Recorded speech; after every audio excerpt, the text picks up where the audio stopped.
ঘর গোছাতে গোছাতে এই কাঠের চিরুনটাকে হঠাৎ করে খুঁজে পাওয়া। তাই চিরুনটা কেমন ম্যাড়মেড়ে হয়ে যাওয়াতে মা বলল, এই চিরুনটা যখন ব্যবহারই করিস না, তাহলে এই কাঠের চিরুনটাকে ফেলেই দেবো। আর কোনো জিনিস সত্যি কথা ফেলে দিতে কেমন যেন একটা মায়াই লাগে।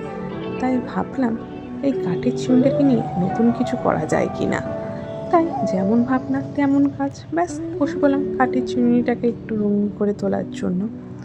আর আমি এবার থেকে ভেবেছি যে ব্যবহৃত জিনিসগুলো টুকটাক করে এইভাবে ডিজাইন করে একটু রঙিন করে তুলব। আর এই জিনিসগুলো যদি একটু সুন্দর করে রাখতে পারি, তাহলে আমরা এর থেকে একটা পজিটিভ ভাইবসও পেতে পারি। আমার এই কথার সাথে কার কার ঠিক মনে হলো আমাকে কিন্তু অবশ্যই জানিও।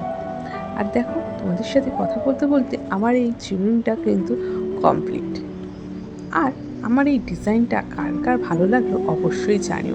আবার দেখা হচ্ছে অন্য কোনো ভিডিওতে।